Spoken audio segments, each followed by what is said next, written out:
Welcome to the HCI family of podcasts. We're your source for personal, professional, and organizational growth and development.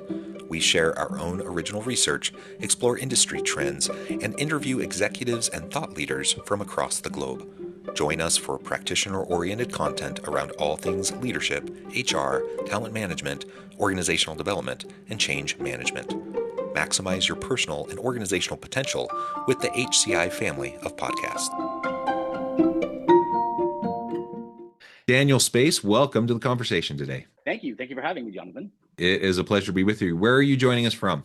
I'm going to say New York City because that's my home, and I refuse to admit to people that I'm still in Charlotte, North Carolina for a few years. So let's just say New York City. All right, fair enough. No one can tell. I'm in New York. Yeah. Well, good. I'm in the Salt Lake City area. Great to be with you. And today we're going to be talking about how we can reconcile asking people to be authentic, but then punishing them for doing so. Generally speaking, but particularly in the workplace, it's an intriguing topic. And we were kind of messaging back and forth, getting ready for the conversation today. We had some stuff, leading up to this, but then you were messaging me and saying, hey, let's maybe look at some other stuff. And this one stuck out to me, I'm like, yeah, that's something that really, it happens, it really does happen. And from a people management standpoint, from an HR and from a culture standpoint, that's a challenging one. So this is the one I thought we could focus in on, and I'm excited to unpack this with you and explore together and to get your insights and have you share your wisdom with us. As we get started, I wanted to share Dan's bio with everybody. Dan has served as director for 20 years, working for prominent companies, including Epic, Electronic Arts, and Spotify. He became a well-known content creator for public HR speaker following his success on TikTok, where he amassed approximately 400,000 followers across all of his channels. His content focused on explaining the mechanics of job searching, compensation, promotion, career development, and even terminations. He has published several books and guides on his Dan from HR website and currently works as an HR consultant and guest speaker while preparing to launch his new HRBP community initiative. And I know you've had some issues with TikTok and like your channels and such. Maybe you can tell us a little bit about that as well.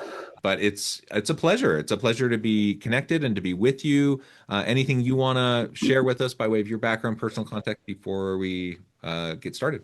Sure. So I think like everyone else during the pandemic, I kind of just stumbled on TikTok, and, job search is just one element of what an HR business partner is familiar with. But it's a very important one. And because like we design those systems and we design those models that help companies make hiring decisions, I just started making content because there's so much bad information out there. And so I kind of became the job search guy, but I had to keep telling people like, this is one part of like what an HR business partner does, is one area, like it is an important one. But I really, really love like what an HR business partner can do. I think HR business partners are really at the precipice of excellence and really at the stage of being able to unlock what HR really can do to demonstrate value to both employees and to companies. By really reinforcing to them what we see, which is that there's not much of a difference between them. That divide of, oh, they're only on the side of the company, not the employee, or they're not on the employee side, they're only on the company side. And it's like, for us, there's no division. The two of you are mutual to each other. There are power lines and there are discrepancies, but like having HRBPs really kind of start being at the forefront of bridging that divide, I think is really exciting work. Yeah, no, it's a really great role. And it's something that has really emerged in prominence over the last decade, the last 5 years in particular. And we really need more skilled HR business partners out there. You're doing great work in the space and in the social media space, in the TikTok space. It's one of the cool things about TikTok, actually. It started out really being, teenagers dancing and like fun stuff, but it's really become quite the educational platform, right? Huge educational platform. Yeah, which is really, really fun. Absolutely. And when I was unfortunate, my account got banned when I was almost at 200,000 followers, which was really upsetting because I'd spent so many years building it. and it was banned for like a really silly reason. The guy who accidentally caused me to be banned like made a video apologizing because his followers had mass supported me because it looked like we were fighting, but we weren't. It's so stupid. But TikTok's moderation was so terrible that by the time they got to it, my everything was deleted. I lost everything on the account. Ugh. And it was so unfortunate because I put so much work into it. There was so much me, but at the same time, a part of me was a little bit grateful because I realized how much time I was spending on TikTok. Because I would do an hour of content creation, but then I'd be like, oh, let me learn about Italian leather artistry for horses today, and then spend like 4 hours just like digging into that because one video just leads you to another video. I mean, the education was just endless, but there was a part of me that was a little grateful that I could start moderating my time, so that when I started building my new channel, I was like, all right, we're only spending an hour on Yeah, yeah. Well, very good.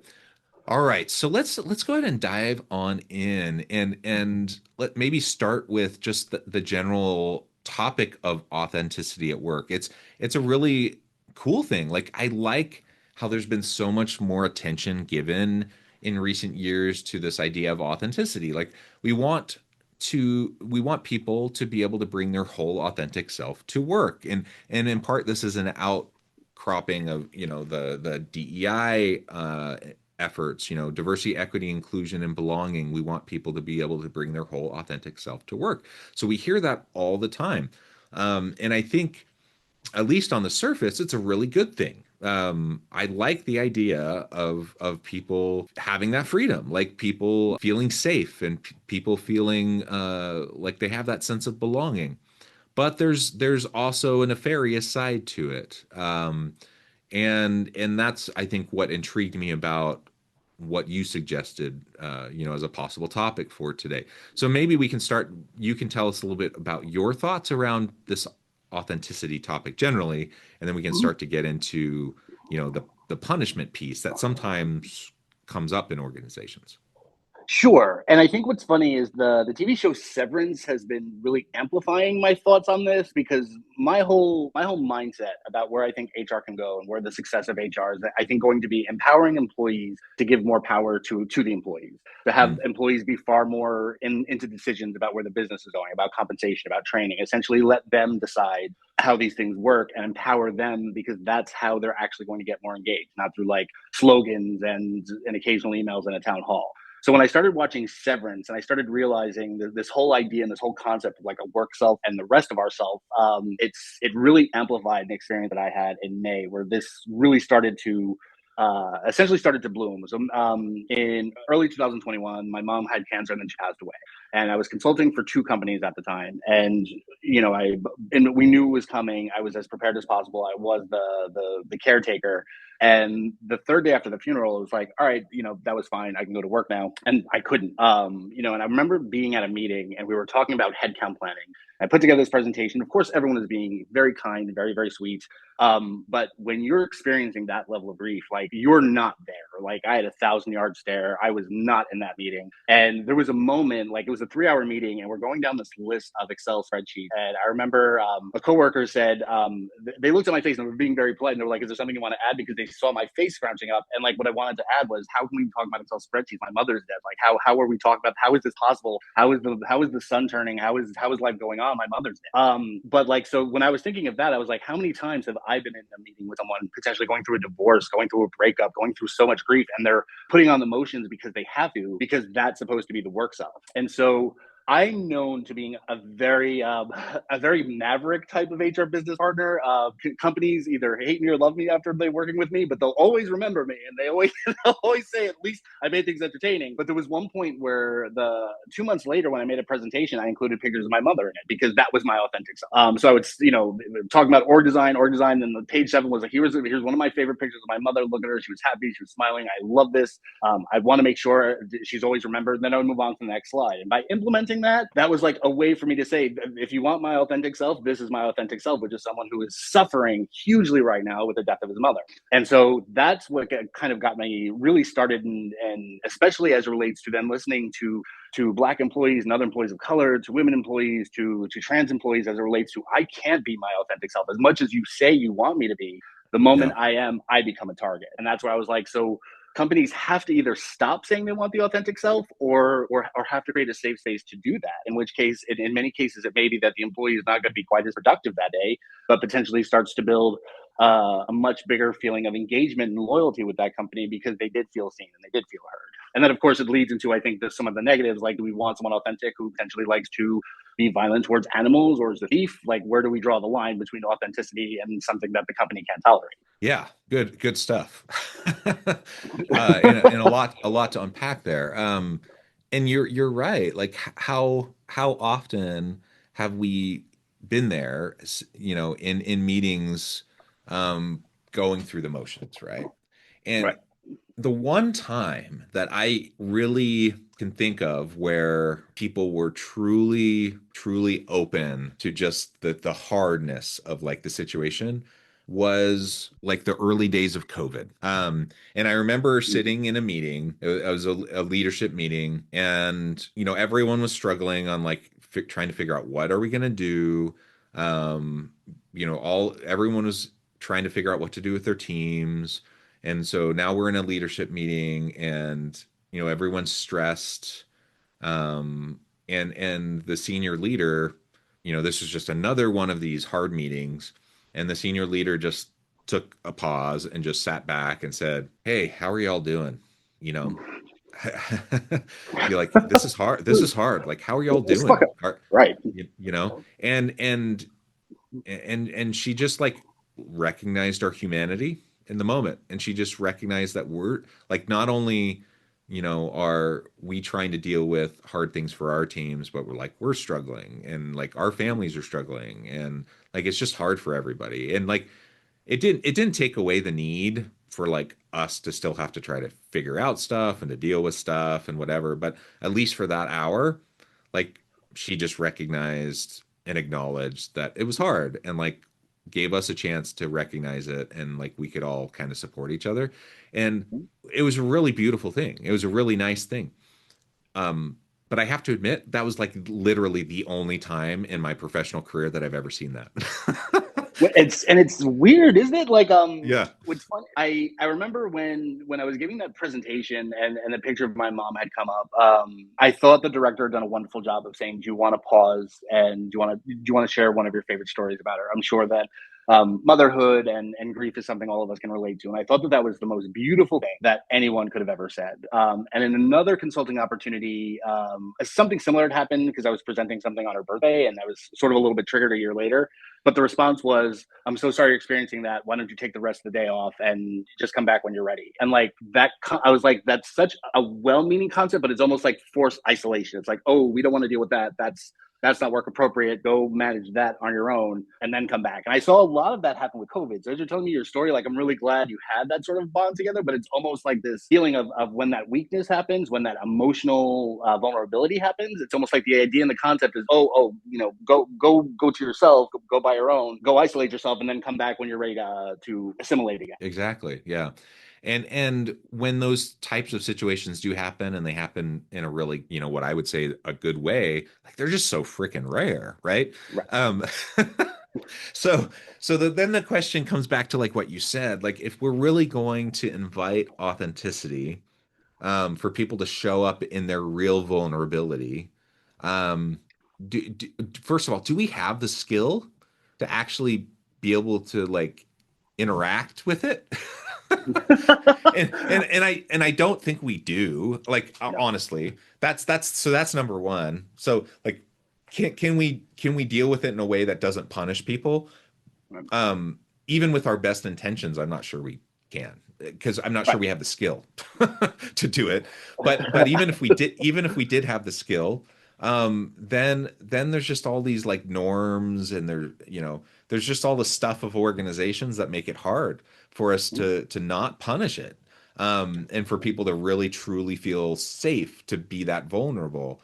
So whether you're talking about, you bringing up, the grief around your mother, or a person of color, or a woman who's dealing with something, or bring up a thousand different things, right, that possibly could come up, that someone could bring in their authenticity to the workplace, that is just someone could feel marginalized for, or punished for, or whatever, right? Like it becomes so hard, and it becomes so messy.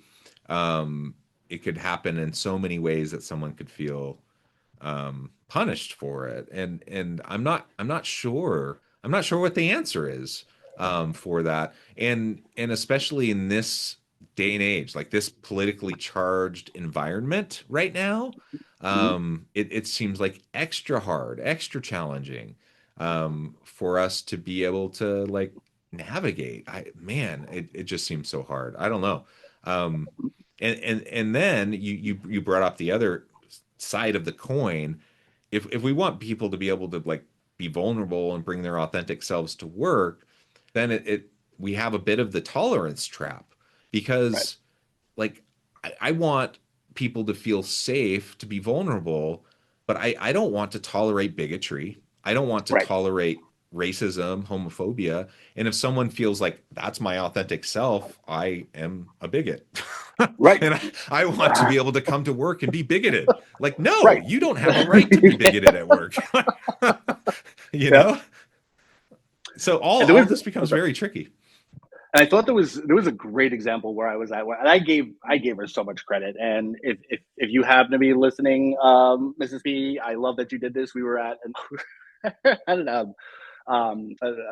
3-day offsite. And one of the things we were doing was just going around the room and, who you are, what you do, name one interesting thing about yourself. And then she said her interesting thing about herself was that her and her husband recently started getting into diaper play. And I was like, that's fascinating. I would never have admitted that in a workplace, but there were no limits drawn on this. You're talking only about you, so it's harmless to everyone else. It's not as though you're talking about some sort of thing that causes harm to people. But how courageous that took to kind of be that vulnerable. But that to me was just such a perfect example of when something is happening to someone's life that is so exciting and so powerful and so life changing, they can't repress it while at work.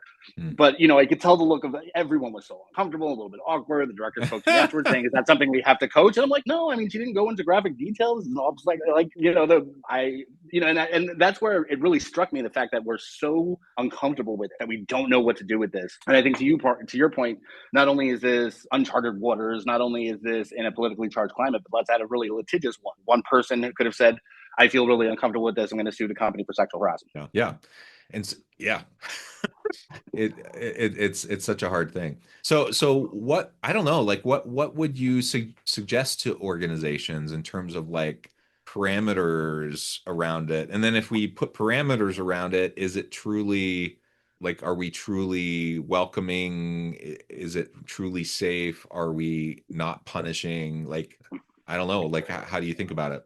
I've tried a few experiments with some of the companies I've been consulting with, and they've all failed miserably, which is as most experiments do in the beginning. What we found is it has to come from the top. It really does. Mm, If a team does it in isolation, I've seen it be successful if we have a really advanced team leader who either has this mindset or is working with an HR person who really understands this mindset and can kind of like start to set some of the parameters but really helping to guide what and helping define what we mean by authentic is this, not mm, this. mm, mm, Authenticity is not an invitation into your personal life with illegal substances or with your mm, bedroom life or with your deepest, darkest fantasies. It's just the fact that you don't feel that you have to separate this wall between who you are at work and who you are at home, that you can speak a little bit less formally, that you can feel more comfortable decorating your space in a style that's more you, that you don't feel compelled to code switch, that you don't feel compelled yeah.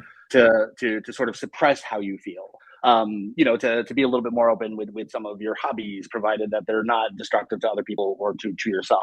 And that Yeah. worked for a while, but then the issue became everyone was so sort of amused and sort of fascinated by what was happening that it became more about that than about the work. Mm, So like people were having like in many cases the things kind of took off on their own. They were making like small little ERG groups and whatnot to kind of talk about things and talk about how people were responding to like this new language and this new thing. But then no work was getting. mm. So it becomes this thing of how to manage that with some parameters. I'm excited by it. I want to keep experimenting with it because I think it could lead to some really amazing outcomes. But it's just really tough because you kind of have to define a lot of. Yeah, and it's like anything else. Like the more you define it, the more parameters you put around it, the more scaffolding you add, then the more restrictions, right? And the more yeah. Like Sort of defeats you're itself. trying Yeah. yeah, you're trying to like make it more flexible, And at the same time, it's like this. I don't know. It's a catch 22. And I'm And not this is sure. one of those. I'm sorry. Go ahead. No, go ahead. I was going to say, so my only thought on that is this is one of those ideas where it's like in my ideal world, after a few years of experimenting, I want the employees to put in the restrictions, that the employees to self manage it, the employees that put in the guideposts. They look to their leaders and potentially HR for some potential direction. But the more that it's a community decision together of that team, the more they will own it. Yeah, yeah. And I think ideally, that does seem to make the most sense. And from like the example with the potential sexual harassment, like that's the issue with sexual harassment is it really is in the eye of the beholder so often, Right. right? Like if someone feels uncomfortable, that's the problem. But if you Right. have a community of people that together can help define, what the parameters are and what they're comfortable Mhm. with and whatnot, then it's okay, right? And so Absolutely. yeah, so that's interesting. But yeah, I just think ultimately it would really be nice to get beyond the performative and to get to the truly authentic and where people can be vulnerable, in appropriate ways, but be vulnerable and where we can truly be with people and supportive of people so that we don't have to be sitting in a room next to somebody who just lost a parent, where they just have to pretend like everything's fine. Right. Or I can only imagine, but like back in 2020, and I guess the pandemic was happening, so I just don't even know how people of color were dealing with it. But like during the George Floyd moment, like I Right. just I just can't even imagine how people of color were dealing with all of that, right? So like if we were in the office and sitting in a conference room next to a colleague, like you can't just sit there and pretend like nothing is happening, right? Like that Right. it's devastating. Or I don't know, name the thing. Like there's a thousand different things. Or the political dynamics happening. Like you just can't pretend like everything's fine when it's not fine. And so you have to make space for it. You have to make space for at times for there to be dialogue around it, and at least for people to just not be okay. And it is a tricky thing, and I guess at least having leaders who have empathy and at least enough emotional intelligence to be able to like navigate these tricky things, that's a plus. But I guess another aspect of this is just recognizing in these complex times that we're expecting a whole lot more out of leaders and people managers today than we ever did before, aren't we? Very much so. I honestly, one of the things I was building out is that I think the managers have taken on too much. There's too much expectation from every single level, and I think that has to be reviewed. And I think what you brought up before was such a great point, especially with the death of George Floyd and Black Lives Matter, and so many Black employees, employees of color, obviously suffering, and had indicated and talked about how disappointed they were. The company, all the company did was post a black square, and that they did have white coworkers and other coworkers say, "Hey, I'm here for you," but essentially just being again that extraordinarily performative, or saying, I'm listening and learning. I read this book. I'm on your side. And obviously, well intended, but not centering the person who needed that support. And so, many times they don't have a large enough community within the companies. Black and other employees of color are still very much underrepresented, and so they went to the internet for that. And that I think to me is such a perfect example. Same thing with Roe v. Wade when that got overturned. That so many Yeah. managers were very unprepared with how to manage employees who are directly impacted by this and who are suffering. Yeah, yeah, absolutely. Well, I mean, we certainly haven't like answered the question or solved anything in this Not quite, no. conversation. But it's an interesting question, and I hope just even having this conversation has gotten people to start thinking along these lines, and I think there's a lot of conversations that probably need to happen in each and every organization. So for anyone in the audience today, take this question back to your teams, take this question back to your organizations, and have the dialogue, have the conversation, and explore this because I think it's an important question. Um, Daniel, this has just been a great conversation with you. I know at the time I need to let you go. Before we wrap things up for today, anything that you would like to add by way of final comment and anything that you could share with the audience in terms of how they can get in contact with you, anything like that as we wrap things up? Sure. I can be found on all channels as Dan from HR. I'm very, very excited to be launching my HRBP community, which is you can sign up at the hrbps.net or the hrbps.net. Awesome. Awesome. Well, thank you so much. It's just been a pleasure. I encourage the audience to reach out, to get connected, find out more about what Dan can do for you. And as always, I hope everyone can stay healthy and safe, that you can find meaning and purpose at work each and every day. And I hope you all have a great week.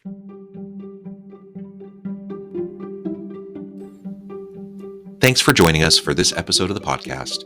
We hope you stay healthy and safe, and please join us again soon.